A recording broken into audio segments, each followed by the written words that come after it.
Hi hello students అందరికీ నమస్తే. అందరూ ఎలా ఉన్నారు? సో మీరందరూ జేఈఈ మెయిన్ సెషన్ 1 కంప్లీట్ చేసి మీ యొక్క స్కెడ్యూల్ని ఐపీ వైపు అయితే మళ్ళించారు. అండ్ జేఈఈ సెషన్ 2 కానీ అలాగే అడ్వాన్స్ కానీ పక్కనైతే పెట్టేసేయండి. ప్రస్తుతానికి మీ యొక్క ప్రిపరేషన్ అనేది ఇప్పుడు రాబోతున్నటువంటి ఈ పబ్లిక్ ఎగ్జామినేషన్స్ అండ్ జరుగుతున్నటువంటి ప్రాక్టికల్స్ పైన పెట్టండి. సో నేను గత వారం రోజులుగా వీడియోలు చేయకపోవడానికి గల కారణాలు నా యొక్క పర్సనల్ వాట్సాప్కి అండ్ అలాగే మెయిల్కి అండ్ కింద కామెంట్ సెక్షన్లో కూడా అడుగుతున్నారు.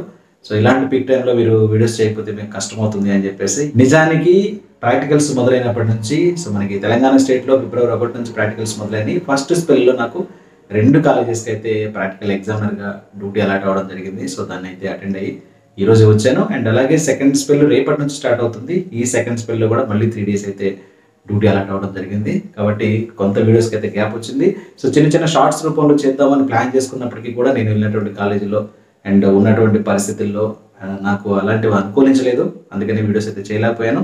బట్ పర్సనల్గా ఫోన్ చేసిన వాళ్ళకైతే ఈ జేఈఈ మెయిన్ సెషన్ 2కి సంబంధించి అప్లై చేసేటువంటి విధానంలో కానీ అండ్ ఏమేమి మార్చుకోవాలి అనేటువంటి విధానంలో కానీ వాళ్ళకైతే క్లారిఫై చేయడం జరిగింది.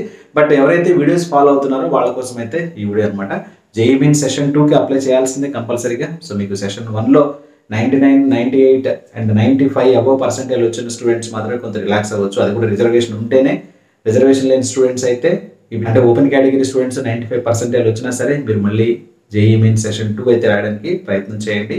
అండ్ అదర్వైజ్ మీరు మిగతా క్యాండిడేట్స్ ఈడబ్ల్యూఎస్ కావచ్చు అండ్ ఓబీసీ ఎన్సీఎల్ కావచ్చు అండ్ అలాగే మీరు ఎస్సీ ఎస్టీ పీడబ్ల్యూడీ అయితే మాత్రం 95+% వస్తే మీరు కొంత రిలాక్స్ అయిపోయి అడ్వాన్స్ మీద అయితే ఫోకస్ పెట్టచ్చు. ఓకేనా? బట్ ఓపెన్ కేటగిరీ స్టూడెంట్స్ 95 నుంచి 97, 98% వచ్చినా సరే మీరు మళ్ళీ సెషన్ 2కి అయితే అప్లై చేసుకోండి. సో అది మ్యాండేటరీ. అండ్ ఆల్రెడీ మేము సెషన్ 1, సెషన్ 2 రెండు కలిపి ఒకేసారి అప్లై చేసాం సార్ అనుకుంటే ఓకే, వెల్ అండ్ గుడ్. ఇప్పుడు మీరు అప్లై చేసేటప్పుడు సెషన్ 1 అండ్ సెషన్ 2కి ఆల్రెడీ అప్లై చేసిన స్టూడెంట్స్ ప్రజెంట్ ఏమేమి ఎడిట్ చేసుకునేటువంటి అవకాశం ఉంటుంది. అండ్ అలాగే సెషన్ 1కి మాత్రమే అప్లై చేసి ఎగ్జామ్ అయిపోయింది, ఇప్పుడు సెషన్ 2కి అప్లై చేద్దాం అనుకుంటున్నారు, వాళ్ళు ఎలాంటివి మార్చుకునేటువంటి అవకాశం ఉంటుంది. అండ్ ఇంకోటి సెషన్ 1కి అసలు అప్లై చేయలేదు, ఇప్పుడు సెషన్ 2కి ఫ్రెష్గా అప్లై చేద్దాం అనుకుంటున్నాం అనే వాళ్ళు కూడా ఏమేమి మార్చుకోవడానికి అవకాశం ఉంటుంది అయితే ఈ వీడియో అనమాట. సో ఒకసారి అయితే స్కిప్ చేయకుండా చూడండి. మన ఛానల్ సబ్స్క్రైబ్ చేసుకోండి.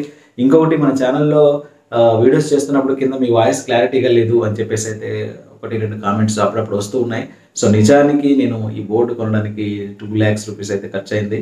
అండ్ అలాగే మైక్ అనేది నా మొబైల్కి ప్రజెంట్ నేను తీసినటువంటి వీడియో వన్ ప్లస్ నాడ్ 30,000 రూపాయల ఫోను. సో ఇది 3 years నుంచి వాడుతున్నాను. ఈ మధ్య కాలంలో దీని యొక్క బ్యాక్ కెమెరా అనేది కొంత ప్రాబ్లం అయితే క్రియేట్ చేస్తుంది. ఫొటోస్ అయితే సరిగ్గా రావట్లేదు, వీడియోస్ సరిగ్గా రావట్లేదు. బట్ దీనికి ఏ మైక్ కూడా సెట్ అవ్వట్లేదు. నేను ఆల్రెడీ బోయా వైర్లెస్ మైక్ తెచ్చాను, బోయా వైర్డ్ మైక్ తెచ్చాను అండ్ అలాగే ఇంకా డిజిటెక్ మైక్ కూడా పర్చేజ్ చేశాను. బట్ అవన్నీ కూడా ఈ మొబైల్కి అయితే సెట్ అవ్వట్లేదు. అండ్ మొబైల్ మార్చేంత అమౌంట్ అయితే ఇప్పుడు ప్రజెంట్ చేతిలో లేదు. అందుకనే నా రూమ్లోనే చాలా దగ్గరగా క్లోజ్డ్గా అయితే పెట్టుకొని నేను వాయిస్ మీకు వినపడేలాగైతే చేస్తున్నాను. కొంత అయితే అడ్జస్ట్ అవ్వండి. సో ఇది కూడా కొద్ది రోజుల్లో నేను మార్చడానికి అయితే ట్రై చేస్తాను. ఎకనామికల్గా కొంత సపోర్ట్ అయితే రావట్లేదు అండ్ వీడియోస్ ద్వారా అమౌంట్ అయితే రావట్లేదు. ఆ విషయం మీకు తెలిసిందే. సో ఎడ్యుకేషన్ ఛానల్స్కి అమౌంట్ చాలా చాలా తక్కువ అనమాట. ఎప్పుడో 3 నెలలకు ఒకసారి కొంత అమౌంట్ అయితే వస్తుంటుంది. అది ఈ 3 నెలల్లో మనం ఈ వైఫై కానీ లేకుంటే ఇంకా కరెంట్ బిల్ కానీ వాటికే ఎడిటింగ్ కానీ అన్నీ కూడా ఖర్చు అయిపోతాయి అనమాట. సో దయచేసి అర్థం చేసుకొని కొంత సపోర్ట్ అయితే ఇవ్వండి. అందుకని మీ ఫ్రెండ్స్కి అండ్ అలాగే ఎవరైతే అవసరతలో ఉన్నారో ఇలాంటి వీడియోస్ కావాలనుకుంటున్నారో వాళ్ళకైతే షేర్ చేయండి, సజెస్ట్ చేయండి. ఓకేనా? సో ఇక మన వీడియోలోకి వెళ్ళినట్టయితే చూడండి, జేఈఈ మెయిన్ సెషన్ 2కి సంబంధించి ఎవరెవరు ఏవి మార్చుకోవచ్చు, 3 కేటగిరీస్ ఉన్నాయి. ఒక కేటగిరీ ఏంటంటే సెషన్ 1 మాత్రమే అప్లై చేస్తే ఇప్పుడు సెషన్ 2 కూడా అప్లై చేయాలి కాబట్టి వాళ్ళు ఏవి మార్చుకోవచ్చు. అండ్ అలాగే సెషన్ 1, 2 అప్లై చేస్తే ఆల్రెడీ సెషన్ 1, 2 అప్లై చేశాము, ఇప్పుడు ఏమైనా మార్చుకునే అవకాశం ఉందా. అండ్ నెక్స్ట్ కేటగిరీ ఏంటంటే కొత్తగా సెషన్ 2కి మాత్రమే రాసేవాళ్ళు. సో ఎలాంటివి మార్చుకునే అవకాశం ఉంది ఒకసారి చూపిస్తారు. ఇక్కడ చూసినట్లయితే మీరు సో ముందుగా మీకు ఇక్కడ ఎగ్జామినేషన్ షెడ్యూల్కి సంబంధించి ఎప్పటి నుంచి ఎప్పటి వరకు అయితే మీరు అప్లై చేయొచ్చు అనేది అయితే ఒకసారి చూడండి. So national testing agency NTA అఫీషియల్గా అనౌన్స్ చేసినటువంటి ఎగ్జామినేషన్ సెషన్ వచ్చేసి dates of examination between 4th and April అయితే ఉండొచ్చు. ఎగ్జామినేషన్ డేట్స్ అనేవి April 4 నుంచి 15th వరకు. యాక్చువల్గా April 1న జరగాల్సినటువంటి exams, but CBSE exams tie అవుతున్న కారణంగా వాటి కోసమనే ఈ ఎగ్జామినేషన్ షెడ్యూల్ని April 4 నుంచి 15th వరకు అయితే ప్రొలాంగ్ చేయడం జరిగింది. అండ్ అలాగే submission of application forms online February 2 నుంచి అండ్ మార్చి 2 వరకు, ఫిబ్రవరి 2 నుంచి మార్చి 2 వరకు అయితే టైం ఉంది, అప్ టు 11 PM. అండ్ అలాగే లాస్ట్ డేట్ ఫర్ పేమెంట్ చేయడం కోసం కూడా మీకు మార్చి 2 11:50 PM 11 PM వరకు అయితే అప్లికేషన్ చేయొచ్చు. 11:50 PM వరకు అయితే మీరు పేమెంట్ కూడా చేసుకోవచ్చు అనమాట. ఇది మార్చి 2 డేట్స్ అయితే గుర్తుపెట్టుకోండి. సో ఇంకా మీరు విషయంలోకి వెళ్ళినట్లయితే, సో ఇప్పుడు ఎవరెవరు ఏం మార్చుకోవడానికి అయితే అవకాశం ఉందనేది ఒకసారి చూపిస్తా. సో ఇక్కడ సో నేషనల్ టెస్టింగ్ ఏజెన్సీకి సంబంధించినటువంటి ఈ నోటిఫికేషన్ ఉన్న డీటెయిల్స్ అంటే ఎగ్జిస్టింగ్ క్యాండిడేట్స్ అంటే ఆల్రెడీ అప్లై చేసుకున్నటువంటి స్టూడెంట్స్లో కొన్ని కేటగిరీస్ ఉంటారు. Candidates already registered and applied for both session 1 and session 2 during the registration period of JEE mains session 1. JEE mains session 1 పీరియడ్లో సెషన్ 1కి సెషన్ 2కి రెండింటికి కలిపి అప్లై చేసుకున్నటువంటి స్టూడెంట్స్ ఇప్పుడు ఏం చేయొచ్చు, ఇప్పుడు ఏమేమి మార్చుకోవచ్చు అనేది already registered candidates for session 1 and session 2. So మీలో చాలా మంది సెషన్ 1 అండ్ సెషన్ 2 రెండు కలిపి ముందుగానే అప్లై చేశారు. ఓకేనా? సో అలాంటి వాళ్ళు ఇప్పుడు ఏమి మార్చుకోవచ్చు అంటే candidates are allowed to edit or modify the following. ఎలాంటి ఇన్ఫర్మేషన్ మోడిఫై చేసేటువంటి అవకాశం ఉంది అంటే చూడండి, జాగ్రత్తగా అబ్జర్వ్ చేయండి. కోర్స్ మార్చుకోవచ్చు. కోర్స్ అంటే ఏంటి, ఇక్కడ BE, BTech and BArch B plan. So మీరు వీటిని అయితే మార్చుకునేదానికి అవకాశం ఉంటుంది. ఒకవేళ ఫీజెస్లో డిఫరెన్స్ ఏమైనా ఉంటే మీరు ఏం చేయాలంటే ఆ పర్టికులర్ ఎక్సెస్ అమౌంట్ పే చేసిన తర్వాత మాత్రమే మార్చుకోవాల్సిన అవకాశం ఉంటుంది. And then medium of question paper. So మీరు మీడియం ఆఫ్ క్వశ్చన్ పేపర్ని కూడా ఇప్పుడు మార్చుకోవచ్చు. And state code of eligibility, very very important. చాలా మంది స్టేట్ కోడ్ మిస్టేక్ పడిన స్టూడెంట్స్ నాకు మెయిల్ ద్వారా కాంటాక్ట్ అయ్యారు అండ్ అలాగే నెంబర్ చూసి టెలిఫోన్కి కూడా కాంటాక్ట్ అయ్యారంటే వాళ్ళకైతే ఖచ్చితంగా ఇది ఒక మంచి అవకాశం అనమాట. స్టేట్ ఆఫ్ ఎలిజిబిలిటీ మార్చుకునేటువంటి అవకాశం ఇప్పుడు ఉంటుందా అంటే ఎస్ ఉంటుంది. అండ్ అలాగే examination cities as per the available options. మీరు ఎగ్జామినేషన్ సిటీస్ కూడా మార్చుకునేదానికి అవకాశం ఉంటుంది. అక్కడ ఉన్నటువంటి ఆప్షన్స్ అక్కడ ఏవైతే అవైలబుల్గా ఉన్నాయో ఆ ఆప్షన్ బేస్ చేసుకుని అందులో మీకు కావాల్సినటువంటి ఎగ్జామ్ సెంటర్ని అయితే మార్చుకోవచ్చు. And educational qualification details. చాలామంది సార్ 10th క్లాస్ నా పర్సంటేజ్ తప్పు వేశాను, 12th క్లాస్ పర్సంటేజ్ తప్పు ఎంటర్ చేశాను, ఇది లాంగ్ టర్మ్ స్టూడెంట్స్. ఇలాంటివి మిస్టేక్స్ అయితే ఎలా క్లారిఫై చేసుకోవాలని చెప్పి మెయిల్ అయితే చేయడం జరిగింది. సో దానికి కూడా మంచి అవకాశం ఇది, మీరైతే మార్చుకునేదానికి ఛాన్సెస్ ఉన్నాయి. And fee payment if applicable. Fee payment ఎప్పుడు మీరు కోర్సు మార్చుకున్న, ఓకేనా, బీఆర్కి బీ ప్లాన్కి, అది కాకుండా బీఈ బీటెక్లో కన్వర్ట్ అయినా అర్థమైందా. సో ఇలా మారుస్తున్నప్పుడు ఏమవుతుందంటే ఎక్సెస్ అమౌంట్ చూపిస్తుంది కాబట్టి ఆ ఎక్సెస్ అమౌంట్ని మీరు పే చేస్తే పే చేయండి అంటుంది ఇఫ్ అప్లికేబుల్. అంటే సెషన్ 1 సెషన్ 2కి ముందే అప్లై చేశారు మీరు, బట్ ఇప్పుడు ఇవి మార్చుకునేదానికి అవకాశం ఉంటుంది. ఒకవేళ మీకు ఇవన్నీ కరెక్ట్గానే ఉన్నాయి సార్ మాకు అవసరం లేదు అంటే మీరు మళ్ళీ నెక్స్ట్ దాన్ని ఇంకేం చేయాల్సిన పర్లేదు అనమాట.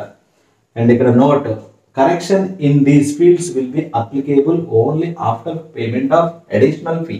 ఇఫ్ ఏదైనా అడిషనల్ ఫీజు ఉంటే అది పేమెంట్ చేసిన తర్వాత మాత్రమే వీటిని కరెక్షన్ చేసుకోవచ్చు అని మనం ముందే చెప్పాము అన్నమాట. అండ్ నెక్స్ట్ చూద్దాము ఇంకో కేటగిరీకి వచ్చేసి. నెక్స్ట్ కేటగిరీ స్టూడెంట్స్ ఎవరు అంటే కేవలం సెషన్ 1కి మాత్రమే ఎగ్జిస్టింగ్ క్యాండిడేట్స్. ఎవరు existing candidates registered and applied for session 1 but did not apply for session 2 during the JEE mains session 1. So JEE mains session 1 రాసే సమయంలో, అప్లై చేసే సమయంలో ఓన్లీ సెషన్ 1కి అప్లై చేశారు, సెషన్ 2కి అప్లై చేయాలి. అలాంటి వాళ్ళు ఇప్పుడు ఎలాంటివి చేంజ్ చేసుకోవచ్చు అనేది అయితే ఇక్కడ already registered candidates in session 1 that is existing candidates for session 2 candidates are allowed to opt for the following. ఈ కింద వాటిని మార్చుకునేదానికి పర్మిషన్ అయితే ఉంటుంది అన్నారు. ఒకటి course. So course paper BE BTech ఇలాంటివి అయితే ఇన్ఫర్మేషన్ మార్చుకోవడానికి అవకాశం ఉంది అంటున్నారు. అండ్ అలాగే medium of the question paper. So question paper medium కూడా మార్చుకోవచ్చు అంటున్నారు. And then state code of eligibility same, మళ్ళీ పైన వాళ్ళకి ఎలాంటి అవకాశం ఉందో మీకు కూడా అలానే ఉంది. అండ్ అలాగే examination cities as per the available options. And అలాగే education qualifications details for 10th class and class 12 and fee payment if any. So fee payment ఇప్పుడు ఎలాగో సెషన్ 2కి అప్లై చేయాలి కాబట్టి మస్ట్ అండ్ షుడ్గా అప్లై చేయాలి. సెషన్ 2కి వెళ్తున్నాం కాబట్టి, ఎందుకని ఈ క్యాండిడేట్స్ ఓన్లీ సెషన్ 1కి మాత్రమే అప్లై చేశారు. ఓకేనా? సో కాబట్టి ఫీ పేమెంట్ చేసిన తర్వాత ఇవన్నీ మీరు ఒకసారి చెక్ చేసుకొని మీరు మార్చుకోవచ్చు. సెషన్ 1 అప్లై చేసిన స్టూడెంట్స్ ఇప్పుడు సెషన్ 2కి అప్లై చేయాలంటే ముందు ఫీ పేమెంట్ చేసిన తర్వాత సేమ్ మరి క్రెడెన్షియల్స్ అవన్నీ ఎక్కడంటే సెషన్ 1లో ఉన్న క్రెడెన్షియల్స్ ఏవైతే ఉన్నాయో మీ యొక్క అప్లికేషన్ నెంబర్ కావచ్చు అండ్ అలాగే దాని యొక్క పాస్వర్డ్ కావచ్చు, అవన్నీ కూడా సేమ్ సెషన్ 1కి సంబంధించినవి ఎంటర్ చేసి లాగిన్ అయిపోయి అప్పుడు మీరు ఫీ పేమెంట్ చేసిన తర్వాత ఇవన్నీ కూడా మార్చుకోండి. ఒకసారి చెక్ చేసుకొని మీకు మార్చుకోవాలనిపిస్తే మార్చుకోండి, అంటే మిస్టేక్ ఉంటే మార్చుకుంటాము, మిస్టేక్ లేకపోతే దేన్ని సేమ్ కంటిన్యూ కొట్టేస్తాం. అండ్ ఇంకోటి, సో ప్రజెంట్ ఓన్లీ ఇప్పుడు మాత్రమే సెషన్ 2కి అప్లై చేసేవాళ్ళు, అంటే సెషన్ 1 వాళ్ళు ఎగ్జామ్ రాయలేదు, అప్లై చేయలేదు కాబట్టి ఇప్పుడు సెషన్ 2కి ఫ్రెష్గా అప్లై చేస్తున్న స్టూడెంట్స్ చూడండి, for new candidates the process for registration and application form filling in the session 2 will remain the same as followed in the session 1. Session 1లో ఎలాంటి రూల్స్ అయితే ఫాలో చేశారో సెషన్ 2కి కూడా అలాంటి రూల్స్ ఫాలో అయ్యి అప్లై చేసుకోవాల్సి ఉంటుంది. మీరు సెషన్ 1 రాసేటప్పుడు ఏ విధంగా అప్లై చేశారు, సో ముందు రిజిస్టర్డ్ అయ్యారు, రిజిస్ట్రేషన్ కంప్లీట్ అయిన తర్వాత అప్లికేషన్ ఫిల్అప్ చేశారు, అప్లికేషన్ ఫిల్అప్ చేసిన తర్వాత మీరు పేమెంట్ అనమాట. సో పేమెంట్ ప్రాసెస్ జరిగింది కాబట్టి సో ఈ విధంగా ఉంటుంది అనమాట. So for new candidates in session 2 that is not registered including fee not paid for session 1. So session 1లో ఫీ పే చేయకుండా ఉన్న స్టూడెంట్స్ అసలు సెషన్ 1కి ఫీ పేమెంట్ చేయలేదు. The process for registration and application will remain the same as followed the session 1. Session 1లో జరిగినట్టు ఉంటుంది, మీరు ఒకసారి ఫాలో అయితే సరిపోతుంది అనమాట. సో ఇవి ఇప్పుడు మీరు సెషన్ 2కి వెళ్ళేటువంటి స్టూడెంట్స్ మార్చుకోవడానికి అవకాశం ఉన్నటువంటి క్రెడెన్షియల్స్ అనమాట. సో ఇంతకు మించి ఎలాంటి అవకాశాలు ఉండవు. ఇక మీరు మీ పేరులో మిస్టేక్స్ ఉన్నా, మీ ఫాదర్ నేమ్లో మిస్టేక్స్ ఉన్నా, అండ్ సర్నేమ్లో మిస్టేక్స్ ఉన్నా, ఏమైనా మిస్టేక్స్ ఉంటే మాత్రం వాటి కోసం జోసా కౌన్సిలింగ్లోకి వెళ్ళేటప్పుడు ఒకవేళ మీకు సీట్ వస్తే అక్కడ మీకు వెరిఫికేషన్ ఏమన్నా దొరికిపోతే అలాంటప్పుడు ఏం చేయాలి ఏంటి అనేది అప్పుడు మెంటర్షిప్ తీసుకున్న స్టూడెంట్స్కి అయితే చెప్పడం జరుగుతుంది అనమాట. ఓకే, సీట్ సాధించాలంటే దాని వెనక కొన్ని సంవత్సరాల కష్టం ఉంటుంది అనమాట. ఒక ఫ్యామిలీ స్ట్రగుల్ ఉంటుంది, ఒక స్టూడెంట్ యొక్క కెరీర్ అనేది దానిపైన ఆధారపడి ఉంటుంది. బట్ సీట్ కోల్పోవాలంటే స్టూడెంట్స్ తెలియకుండా చేసేటువంటి చిన్న మిస్టేక్ చాలు. ఆ చిన్న మిస్టేక్స్ని కూడా రిజాల్వ్ చేసుకోలేక, రెక్టిఫై చేసుకోలేక సీట్లు కోల్పోయిన స్టూడెంట్స్ ఇంతమంది ఉన్నారు. ఓకేనా? సో కాబట్టి ఏది నెగ్లెక్ట్ చేయకండి, దయచేసి ఫాలో అవుతుండే జెన్యూన్ ఇన్ఫర్మేషన్ అయితే తీసుకోండి. అండ్ త్వరలో మనం మెంటర్షిప్ స్టార్ట్ చేస్తాం. ఆ మెంటర్షిప్లో మీకు అన్నీ కూడా కీగా, మీకు అన్నీ కూడా కూలంకషంగా, క్లీన్గా ఎక్స్ప్లెయిన్ చేసి మిమ్మల్ని అయితే మంచి సీట్ సాధించేలాగా అండ్ అలాగే ఎలాంటి టెక్నికల్ ఇష్యూస్ లేకుండా ముందుకు తీసుకెళ్లేలాగా అయితే చేయడం జరుగుతుంది. So I wishing you very all the best. Thank you.